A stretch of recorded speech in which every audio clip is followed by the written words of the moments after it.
High friends good morning welcome back to my channel Bittu and Suchi vlogs. तो তোমরা সবাই কেমন আছো? আশা করি ভালো আছো, সুস্থ আছো। আমিও খুব ভালো আছি। তো আমার ব্লগটা আমি এখান থেকে স্টার্ট করছি। আর এখন দেখো সকাল সকাল রেডি হয়ে বেরিয়ে পড়েছি।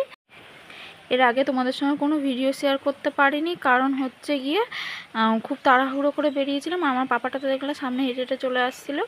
আর এখন দেখো চলে এসেছি, পৌঁছেও গেছি বাপের বাড়িতে। তো বাপের বাড়িতে কেন এসেছি সেটা তোমাদের সঙ্গে পুরোটাই শেয়ার করব। তো ভিডিওটা দেখতে থাকো, সঙ্গে থাকো, একটু স্কিপ করো না, স্কিপ না করে পুরো ভিডিওটা দেখতে থাকো।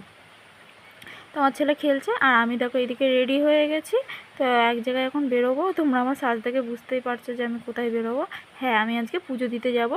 আর আজকে হচ্ছে শ্রাবণ মাসের প্রথম সোমবার।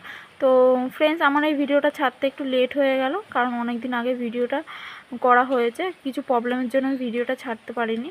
আর এইদিকে দেখো আমার ছেলেকে আমার বৌদি সামলাচ্ছে। আর তোমরা তো জানোই আমি যেখানে যাই আমার বৌদিকে সঙ্গে নিয়ে যাই, কারণ হচ্ছে কি আমার ছেলেকে একটুখানি সামলায় আমার বৌদি। আর আমি পুজো টুজো দিতে পারি, কোনো কাজ করতে গেলেও কোনো কাজ করতে পারি। বৌদি রাখে আমার ছেলেকে। আমি এইটা কৃত্য কথা বলবো না, আমার বৌদি খুব সামলায় আমার ছেলেকে। আমার দাদাও খুব রাখে। আমার দাদা আর বৌদি থাকলে আমার কোনো চিন্তা করতে হয় না কোথাও গেলে, কারণ ওরাই সামলায় আমার ছেলেকে। আর দেখো এখন পুজো দিতে চলে এসেছি। প্রচণ্ড ভিড় পড়েছে, প্রচণ্ড লোকজন এসছে, এখানে অনেক লোকজন এসছে। আর এদিকে দেখো আমার মেন মন্দিরে পুজো দেওয়া হয়ে গেছে। তোমাদের সঙ্গে মেন মন্দিরটা একদমই তোমাদের সঙ্গে শেয়ার করতে পারলাম না, কারণ হচ্ছে কি প্রচণ্ড ভিড় হয় প্রত্যেকবারই। আমি তোমাদের সঙ্গে কখনোই শেয়ার করতে পারি না, কিন্তু একদিন তোমাদের সঙ্গে শেয়ার করব। তখন যখন ফাঁকা থাকবে তখন আসবো, এসে তোমাদের সঙ্গে শেয়ার করব মেন মন্দিরের ঠাকুরটা আর মন্দিরটা। তো ওইটা শেয়ার করতে পারলাম না। আর আজকে কি কাণ্ড হয়েছে জানো, যেই লাইনে দাঁড়িয়েছি তখন প্রচণ্ড বৃষ্টি পড়েছে আর পুরো লাইন এলোমেলো হয়ে গেছিলো, তার জন্য আর একটু বেশি লেট হয়ে গেল। তো ওইদিকে সবাই পুজো দিতে চলে এসেছে। আর আমিও দেখো এখন সব পাশে যে মন্দিরগুলো রয়েছে সব মন্দিরগুলোতে জল ঢালছি। আর আমার ছেলে পিছন পিছন ঘুরে বেড়াচ্ছে, ও কোলে উঠতে চাইছে, কিন্তু ওকে কোলে করে নিয়ে আমি কী করে জল ঢালবো বলো। একটুখানি পুরো ঠাকুর ঘরগুলো, ওকে কোলে করে নিয়ে একদমই ঢোকা যাবে না। একজন বেরোচ্ছে, তখন মানে একজন বেরোলে আর একজন ঢুকতে পারছে না, এত অসুবিধা হয়ে যাচ্ছে। তো দেখো কতটা ভিড় হয়েছে, এখানে অনেক ভিড় হয়েছে, প্রচণ্ড ভিড় হয়েছে। তার মধ্যে আজকে বৃষ্টি হয়েছে, একটু ঠান্ডা ঠান্ডা ওয়েদার ছিল, এমনি কষ্ট হয়নি আমার কোনো। আর এইখানে দেখো এখন মোমবাতি জ্বালিয়ে নিলাম ঠাকুরের কাছে, আমার ছেলের মঙ্গলের জন্য আর আমাদের সোনার মঙ্গলের জন্য। আমার ছেলে যেরকম, আমার সোনাও তো আমার মেয়ে না, তার দুজনের মঙ্গলের জন্য একটুখানি আমি এখানে মোমবাতি জ্বালিয়ে নিলাম। তারপরে দেখো একটুখানি চান জল খেয়ে আমি উপোসটা ভেঙে নিলাম, এবার বাড়ি চলে যাব। তো দেখো বাড়িতেও চলে এসেছি। আর মা বানিয়ে রেখেছিলো হচ্ছে লুচি আর নিরামিষ তরকারি, মানে আলুর তরকারি। তো সেটাই আমি খাবো। মাকে বলেছিলাম যে তুমি লুচি আর নিরামিষ আলুর তরকারিগুলো সেগুলো আমি খাবো। আমার মায়ের হাতে না আলু চচ্চড়িটা আমার খুব ভালো লাগে। আর আমার ছেলেও দেখো একটুখানি হাই করে দিল, ও আমার সঙ্গে খেতে বসেছে। ওকে সেই 12টার সময় আমি ভাত খাইয়ে নিয়ে গেছিলাম, প্রচণ্ড খিদে পেয়ে গেছে ওরও।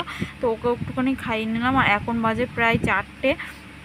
তো মন্দিরে কীরকম ভিড় হয়েছিল তোমরা তো দেখলে, আর একটুখানি দেরি হয়ে গেছিলো। আর এদিকে থেকে আমার ছেলে বসে বসে হাসছে, বলছে মা আমাকেও দেখাও আমাকেও দেখাও, তাই ওকে একটুখানি দেখিয়ে নিলাম। তো চলো ভিডিওটা দেখতে থাকো, সঙ্গে থাকো, খেয়ে নিই, তারপর তোমাদের সঙ্গে আবার ভিডিও শেয়ার করব। তো পুরো ভিডিওটা দেখতে থাকো, সঙ্গে থাকো, একটু স্কিপ করো না, স্কিপ না করে পুরো ভিডিওটা দেখো। তো ফ্রেন্ডস, আগের দিনে সেরকম ভিডিও তোমাদের সঙ্গে শেয়ার করতে পারিনি, আর এটা হচ্ছে পরের দিন সকালে। তো দেখো আমি এখন এখানে বসে রয়েছি আর আমার ছেলেকে খাওয়ানোর জন্য বসে রয়েছে, ওকে খাওয়াবো বলে। তো সবাইকে একবার বলে দিই গুড মর্নিং। তো এই দেখো সকাল সকাল কীরকম বৃষ্টি নেমেছে, দেখো বৃষ্টি পড়ছে প্রচুর। আর এখানে আমার ছেলেকে খাওয়াতে বসে পড়েছি আমি। আর আমার ছেলে দেখো বসে বসে কার্টুন দেখছে আমার বাবার ফোনে। আর ওখানে থাকলে তো আমার ফোনে কার্টুন দেখে। ওই বাড়িতে থাকলে আমি বেশিরভাগ ওকে নিয়ে যখন খাওয়াই তখন আমি ভিডিও করতে পারি না, কারণ হচ্ছে কি ওকে কার্টুন দেখেই খাওয়াতে হয়। কার্টুন ছাড়া তো আমার ছেলে একটা ভাতও মুখে নেয় না। তা আমি ভিডিও করব না কার্টুন দেখাবো, তার জন্য আমি ওই বাড়িতে থাকলে একদমই ওকে খাওয়ানোর সময় ভিডিও করতে পারি না। তো দেখো আমার বৌদি এখন মাছ ভেজেছিলো, গরম গরম মাছ ভাজা আর ডিমের বড়া, মাছের ডিমের বড়া। তো সেটাই এখন আমার ছেলেকে খাওয়াচ্ছি। আর এটা হচ্ছে পরের দিনের খাবার। তো আগের দিনে নিরামিষ খেয়েছিল সবাই, তো গরম গরম ভাত দিয়ে আমার ছেলেকে এখন খাইয়ে দিচ্ছি। তো সকালবেলায় খাইয়ে দিচ্ছি এই বাড়িতে। ওই বাড়িতে স্যালাক্সটাই বেশি খাওয়ানো হয়। তো আমার বৌদি বললো গরম গরম যখন ভাত রান্না হয়েছে তো ওকে ভাতটাই খাইয়ে দাও। তো দেখো আমিও খেতে বসেছি। এখানে কলমি শাক রয়েছে আর ডাঁটা চচ্চড়ি রয়েছে, সেগুলো সব এখন খাবো। কুমড়ো দিয়ে সব কিছুতে মা ডাঁটা চচ্চড়ি আর শাক রান্না করেছিল। মাছের ঝোলও রান্না করেছিল, সেটা তোমাদের সঙ্গে শেয়ার করলাম না। আর এখন দেখতে পাচ্ছি আমি গপ গপ করে খাচ্ছি। আমি খাচ্ছি হচ্ছে দুপুরবেলা, কিন্তু ছেলেকে খাইয়েছিলাম সকালে। আর এখন খাবারটা খেয়ে নিই, দুপুরের খাবারটা। তো চলো তোমাদের সঙ্গে আবার পরে ভিডিও শেয়ার করছি, তো একটু স্কিপ করো না, পুরো ভিডিওটা দেখতে থাকো আর সঙ্গে থাকো। তো এখন দেখো একটুখানি রেডি হয়ে গেছি, পুরো অন্ধকারে কিছুই দেখা যাচ্ছে না, আমি এমনিও কালো, অন্ধকারে দেখা যায় না। আরে আমি এখন একটুখানি রেডি হয়ে গেছি, আর মায়ের সঙ্গে যাব একটু বাজারে আমাদের এখানকার। তো এখানকার দেখো থালা বাসনের দোকানে চলে এসেছি, মা বাবুর জন্য এই চেয়ারটা কিনবে, তাই চেয়ারটার দাম জিজ্ঞেস করছিল। তো চেয়ার কিনবে, একটা বোতল কিনবে বাবুর জন্য, তো এই চেয়ারটা দেখলো, ওই চেয়ারটা বাবুর জন্য কিনেছিল। তো এখন দেখো বাড়ি এসে চপ মুড়ি খাচ্ছি। তো চলো ভিডিওটা আমি এই অবধি করলাম, তোমাদের ভালো লাগলে লাইক করে দিও, কমেন্ট করে দিও, শেয়ার করে দিও, আর পাশ থাকা বেল আইকনটা অবশ্যই টাচ করে দিও, যাতে আমার ভিডিও সব তোমাদের কাছে সবার আগে পৌঁছে। আর যারা ফেসবুক থেকে দেখছো অবশ্যই ফলো করে দিও, লাইক করে দিও। টাটা।